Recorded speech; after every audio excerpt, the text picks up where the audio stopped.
Hello, Broderick Wallace here. It's raining cats and dogs. Thunor is wielding his hammer in the heavens. So I guess it's time to make a video, and I did try earlier on actually, but I don't know, it just didn't feel right. It was in this very town a year ago on a scorching hot day, as this day was until the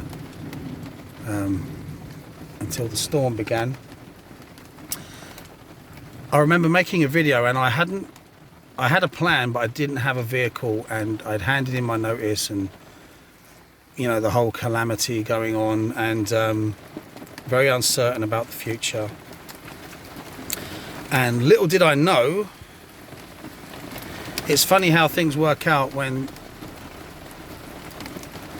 one of the most important opportunities, or the most important opportunity in life, presents itself right at the moment when everything else is breaking down. And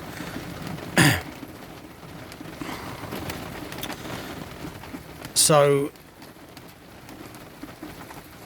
keeping the faith and being skillful and sorting out a vehicle, adjusting to a new way of life, sticking to the plan, exercising a fair amount of faith and determination. Little did I know that just around the corner someone was literally about to try and kill me. And I don't say that as a paranoid guy. I say that as I'm just merely talking about the facts. You see, when I wouldn't go into the details because it would be boring and inappropriate. So suffice to say, if you take a tiny bit of truth that you've orchestrated, throw in a great big bucket full of lies, you know, stir that all up together and serve that in a system that is more than happy to lap that up to get another tick in the box. And again, it's not paranoid to, when you're walking around, you know, with a mask on, and everywhere you go it's tracked, everything you say is listened to, there's cameras everywhere. And when you see what's the tension that's going on and all of the, you know, the new or the current difficulties that, you know, the world is going through, it's not paranoia, it's simply being aware of the facts. The danger a lot of people make is to get very specific and go down some rabbit hole online and walking around thinking that they're, I don't know, what's the term they use, woke or whatever. That, I mean, that can equally be applied to your SJW nutcases, that wokeism. I don't know, just, you know what I'm saying. It's not a matter of trying to thread things together, it's a matter of living through that process and that ongoing process. So if someone had, if my liberty was deprived, even for a short time, my customers would have assumed that I was gone. They would have employed someone else, or just through some kind of indignation would have very likely turned me away the next time I turned up. Not all of them, but many of them, I suspect, if I had been gone for long enough. And so losing the customers is losing the money, so then I'm unable to keep my home on wheels running. I would have ended up on the streets, basically. So when I say someone tried to kill me, I mean it. And I would extend that to there being 2 other people involved. This is actually 3 people that were involved in trying to literally wipe me off of the map. Now, this is extremely unwise when you look at this from the point of view, if you deprive someone of, if you create someone who has nothing else left to lose, that's pretty dangerous. The circumstance isn't quite like that in my case, but they wouldn't have known that. They would be and still are ignorant of my mode of being, if you like. So it came that close. I'm still dealing with the aftermath now, and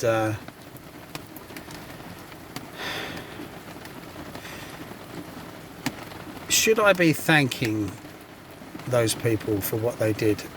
I mean, the stress that I went through, I mean, I add the lockdown in with that and adjusting to this new lifestyle. And again, I'm not looking for violins. I'm saying this as a source of pride and kind of shaking my head in a kind of disgust, to be honest.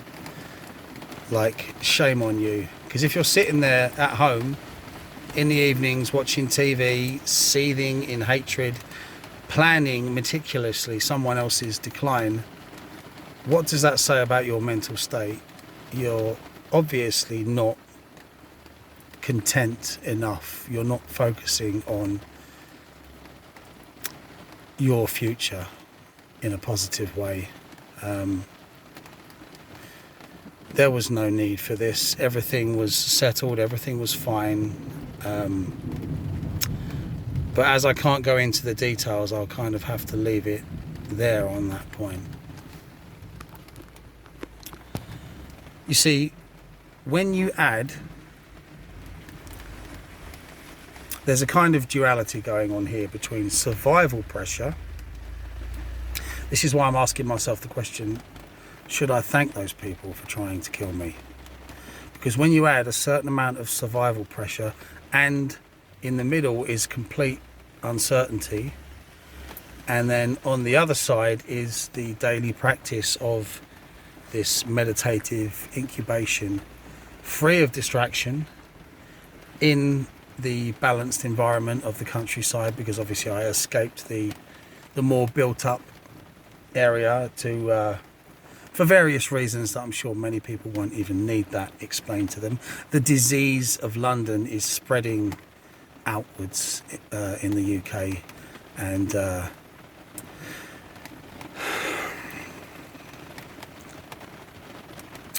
I mean, take a trip to London. Do people look happy there? Do they look unified? No.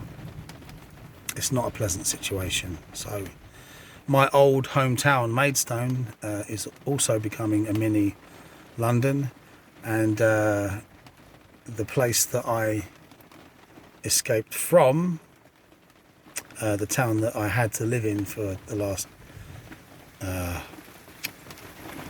well, for about 15 years before the current year.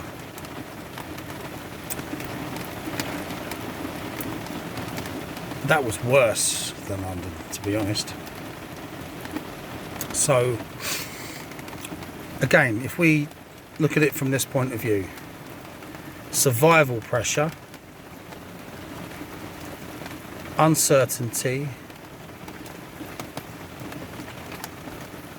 daily meditative practice. So the outer pressure met with the inward practice, equilibrated by uncertainty, faith in conviction, in the distraction-free circumstance of living very simply and having access to the balanced environment of meditation quite often in nature.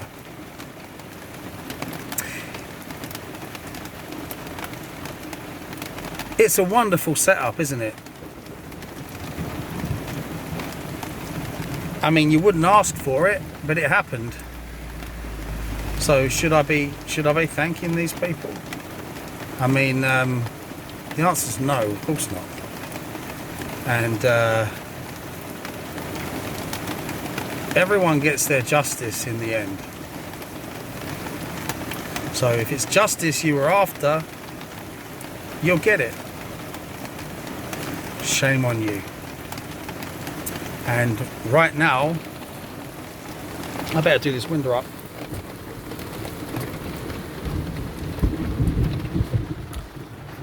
it's really, really chucking it down out there.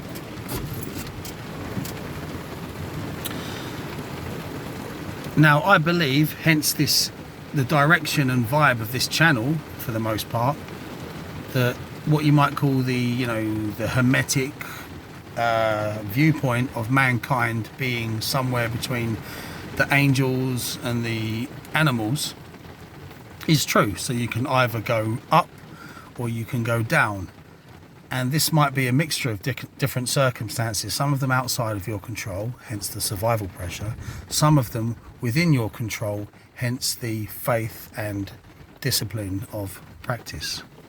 So you couldn't make it up.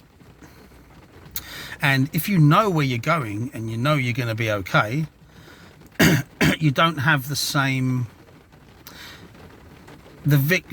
you can't claim the same victory, can you? You can appreciate something that's hard won. It's more real. It's tempered by a more boisterous fire.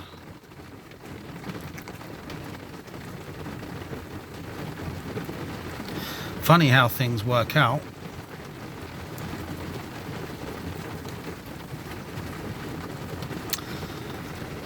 So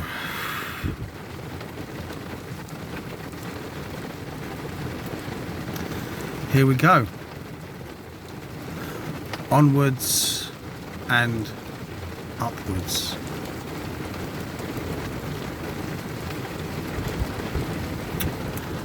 For the next video, as it's difficult for me to,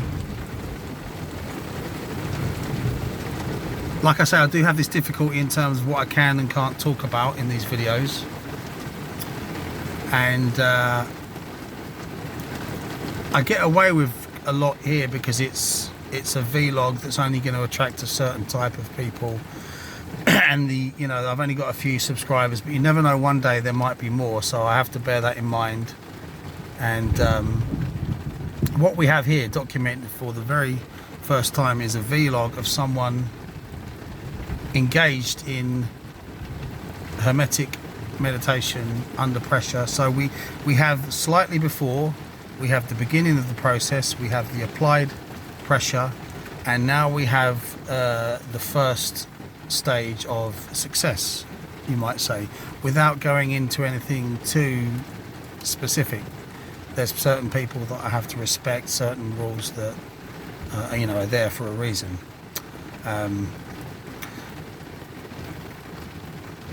Like I say, there will be different formats where I can go a little bit further, but it's a strange tightrope that I have to walk in that respect. But for the next video, I will still just, press record and make the odd video here and there if there's something I feel that I want to lay down.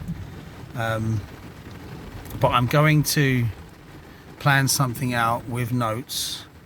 And I think I've reached the stage now where it's nice to have this kind of hodgepodge ragtag vlog with all this trouble and all this stuff going on, and it tells a story.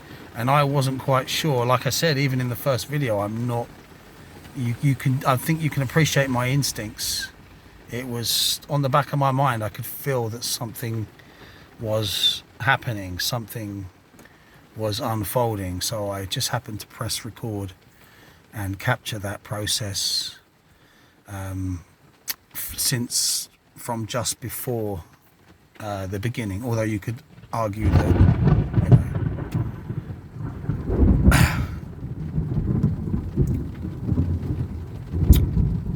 it stretches way back, indeed, as it does for all of us in our lives, but specifically in terms of the Hermetic practice and the way that that's allied and forms an alloy with the my connection with the land and what I loosely call my druidic sympathies and heritage. So yeah, I want this to be a line in the sand, and from now on I'm going to plan, not all, but most of my content.